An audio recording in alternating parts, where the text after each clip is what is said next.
안녕하십니까. 주식회사 JNChem의 조호성입니다. 저는 체내 이식 의료기기인 스텐트의 변형 고동 및 혈류 유동에 관한 연구를 주제로 발표하겠습니다. 첫째로 혈관 스텐트는 구조 해석과 유동 해석을 함께 수행하였고, 구조 해석에서는 플라크에 의해 협착이 진행된 혈관에 스텐트를 삽입하는 모델로 설정하여 스텐트의 팽창 변형에 따른 스텐트 자체의 구조적 안전성을 검토하였습니다. 그리고 유동 해석에서는 단순화된 모델로서 경계 조건을 부여하여 스텐트 삽입 전후에 상대적인 혈류량 비교를 위한 초기 해석을 수행하였습니다. 스텐트 이식 후 기계적 성능 및 정상적인 혈류 양상을 보장하기 위해서는 혈류의 영향을 분석하는 것이 매우 중요할 것으로 사료됩니다.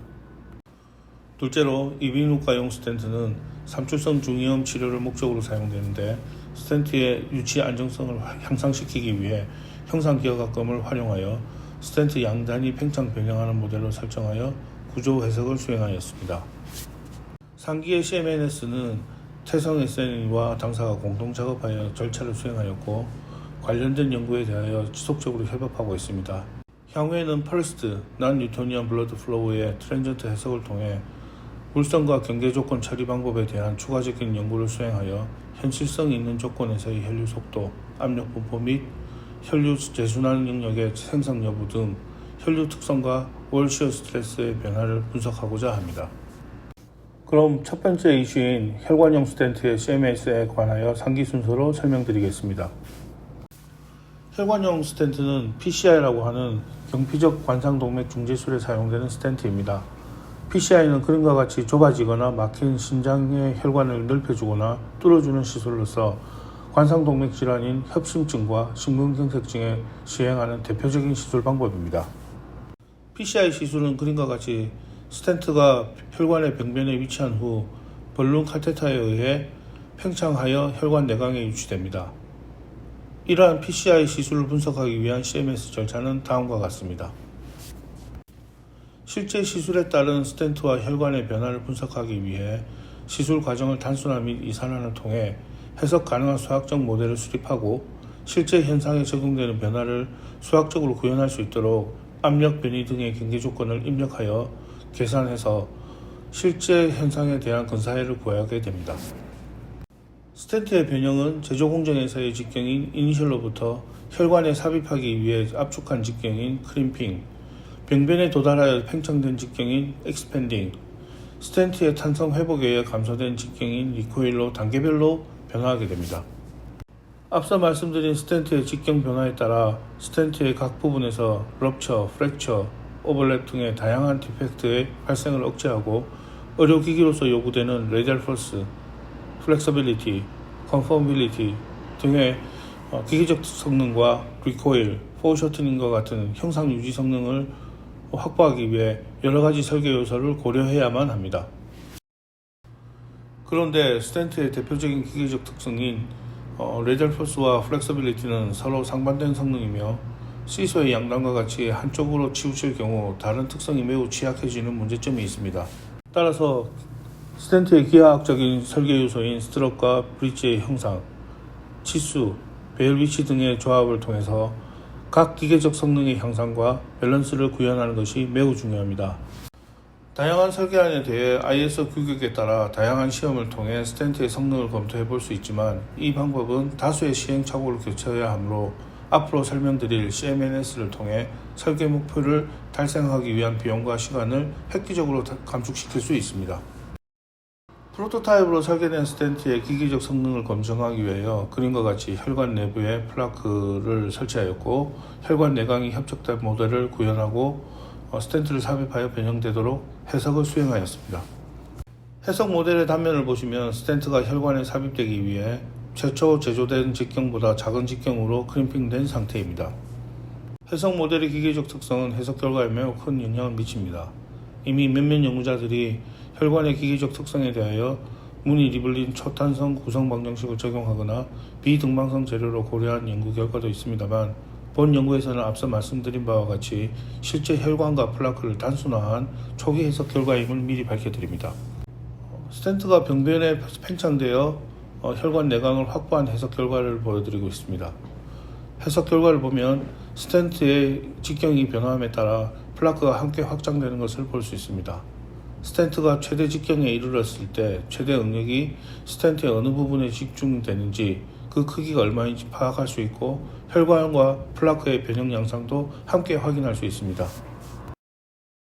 스텐트와 혈관의 변형에 대하여 좀 더 세부적으로 검토하면 스텐트의 크라운의 집중적인 변형과 응력 집중이 발생하는 것이 확인되며 크라운과 크라운을 연결하는 스트럿 부분은 직경 변화에 상대적으로 영향이 적은 것을 파악할 수 있으므로 이 디자인의 경우는 크라운의 곡률이 스텐트 변화에 매우 큰 요소임을 확인할 수 있습니다.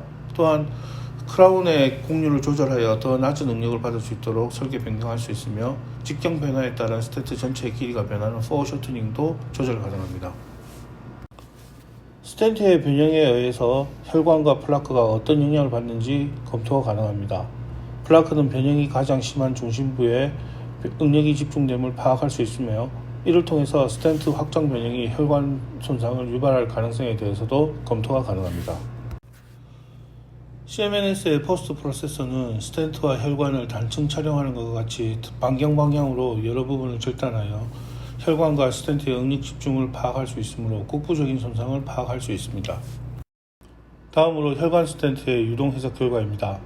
대비되는 바와 같이 혈관 앞쪽에서 일정하게 흐르던 혈류 속도가 플라크에 의해 협착된 변경 부분에서 급격하게 증가함을 보이고 있는데 반해 우측의 스텐트 삽입 후 플라크가 방향으로 변형된 후에 혈류 속도가 매우 완화되고 균일하게 변하는 것을 파악할 수 있습니다.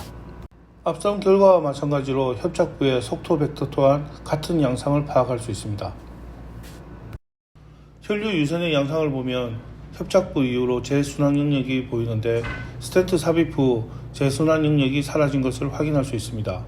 향후 본 연구를 좀 더 심화시켜서 스텐트의 스트럿에 의한 혈관 벽면 내에서의 미세한 혈류 유동까지 파악할 수 있을 것으로 기대되며 이는 각 스텐트의 전체 구성 형상과 스트럿의 단면 형상 등에 의한 혈류를 파악해서 좀 더 개선된 형태의 스텐트를 설계할 수 있을 것으로 보입니다. 플라크에 협착된 부분의 뒤쪽에 발생하는 혈류의 재순환 능력을 확대한 것과 우측의 혈류가 회복된 결과를 보여주고 있습니다. 이상의 유동 해석 결과를 통해 협착에 의해 감소된 혈류량이 얼마나 회복되는지에 대해서도 파악할 수 있었습니다. 본 연구에서는 50%의 혈관 협착이 일어난 경우를 모델링하였는데 스텐트 삽입 후 약 109%의 혈류량을 회복함을 파악할 수 있었습니다. 현재까지는 정상혈관 및 동맥경화가 진행된 혈관 그리고 플라크의 기계적 특성들이 개인마다 차이가 있으므로 표준화하는 데는 좀 더 시간이 필요할 것으로 예상되고 향후 정량적 분석이 더 진행되면 좀 더 정확한 해석 결과를 얻을 수 있을 것입니다. 앞에서 살펴본 바와 같이 CMNS는 임상의사들이 스텐트 삽입 후에 혈관의 거동에 대한 인사이트를 구축하는 데 매우 효과적이며 제조자의 입장에서도 개발 비용을 줄이는 데 매우 큰 역할을 할 것입니다. 다음으로 앞서 말씀드린 스텐트 설계 및 제조 기술을 기반으로 당사가 개발한 이비인후과용 스텐트의 구조 해석에 대해서 설명드리겠습니다. 이비인후과용 스텐트는 정확히 말씀드리면 삼출성 중이염 치료용 스텐트로서 가칭 팀파노스토미 스텐트라고 합니다.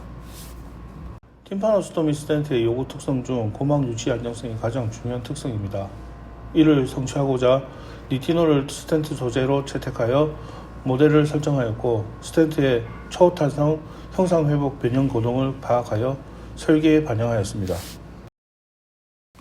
먼저 팀파노스토미 스텐트의 대상 질환인 삼출성 중이염에 대해서 설명드리겠습니다. 삼출성 중이염은 9세 미만의 유아동에서 매우 빈발하는 질병으로서 감기 다음으로 많이 발병하는 중이염의 일종입니다. 적절한 조치가 없는 경우에 청력장애와 언어 발달장애가 나타날 수 있는 질환입니다. 삼출성 중이염은 주기관 내에 삼출액이 고여서 감염이 지속되어 이루 이통을 유발하게 되는데 이를 치료하기 위해서 전통적인 치료 방법은 환아를 전신 마취시킨 후에 고막을 절개하고 고막 환기관을 삽입하고 6개월에서 12개월 동안 삼출액을 배출시키도록 합니다. 이후에 염증이 제거되고 고막이 회복됨에 따라서 고막 환기관은 고막에서 자연 배출되게 되는 치료법입니다. 삼출성 중이염은 상술한 바와 같이 고막 환기관을 삽입하는 방식으로 치료하는데, 이 전통적 수술법은 대부분의 환자인 영유아에게 전신 마취가 필요하고 고막 환기관에 비해 고막에 대한 절개 크기가 커서 환기관의 유실 원인이 됩니다. 그리고 대부분 고막 환기관의 소재가 폴리머 재질이므로 박테리아 필름이 형성되어 수술 후에 오히려 감염이 더 확대되는 등의 다양한 부작용이 존재합니다. 이러한 문제를 해결하기 위하여 당사는 원스톱 삽입 디바이스와 팀파노스토미 스텐트를 개발하였습니다. 다음은 원스톱 삽입 디바이스와 팀파노스토미의 개요입니다. R형 형태로 형상기역 열 처리를 한 스텐트를 원스톱 삽입 디바이스의 말단에 장착하여 고막을 천공함과 동시에 고막에 유치되도록 제작하였습니다. 팀파노스토미 스텐트의 기계적 특성에 대하여 다양한 해석을 수행하였고, 본 연구에서는 팀파노스토미 스텐트를 R형 형태로 소성 가공하는 공정에서 스텐트의 구조 해석을 수행한 결과를 소개드리겠습니다. 팀파노스토미 스텐트의 성형 해석 모델은 브릿지 설치 위치가 3포인트, 9포인트로 구분하여 수행하였고, 그 결과를 적용하여 실험한 결과까지 비교 검토하였습니다. 해석 모델은 좌우의 성형 지그가 팀파노스토미의 축 방향으로 압축하는 형태로 단순화하였으며, 소재의 기계적 특성은 리티놀의 인장 시험 결과를 적용하여 시행하였습니다. 앞서 말씀드린 두 개의 모델에 대해서 수행한 해석 결과입니다. 좌측은 3포인트, 우측은 9포인트입니다. 팀파노스토미 스텐트의 초기 모델인 좌측의 모델은 브릿지를 3포인트에 설치한 경우로서 스텐트의 양 말단의 스트럿이 R형 형태로 변형되었을 때 셀프 컨택과 럽처가 발생함을 파악할 수 있었습니다. 브릿지를 3포인트에 설치하는 최초의 설계는 변형의 자유도를 좀 더 높이기 위해서 구속되는 크라운을 최소화하는 방향으로 설계하였으나, 이 결과를 검토한 결과 성형 시 브릿지가 설치되지 않은 크라운에서 불균일 변형이 발생하여 성형 불량이 발생함을 예측할 수 있었습니다. 하여 우측의 모델과 같이 브릿지 설치 포인트를 9포인트로 증가시켜서 성형의 불량 현상을 해소하였습니다. 이와 같이 CMNS를 통해서 불량 예측을 통해 성공적인 설계 변경을 수행할 수 있었고, 다음과 같이 실험을 통해 그 결과를 검증할 수 있었습니다. 최초 설계인 브릿지를 3포인트에 설치한 모델을 시험한 결과입니다. 해석 결과와 같이 셀프 컨택과 럽처가 발생함을 확인할 수 있었습니다. 브릿지를 9포인트에 설치하는 설계 변경 제품을 실험한 결과입니다. 해석 결과와 마찬가지로 성형 불량이 해소된 것을 확인할 수 있습니다. 향후 의료기기 설계 및 제조에서 매우 광범위하고 구체적으로 적용할 수 있는 툴이 될 수 있음도 검증되었고, 일부 해석상 한계는 있지만 스텐트 자체에 대한 특성은 매우 다양한 방법으로 이미 검증되었으며, 이 특성을 적용한 해석 결과 역시 신뢰도가 매우 높습니다.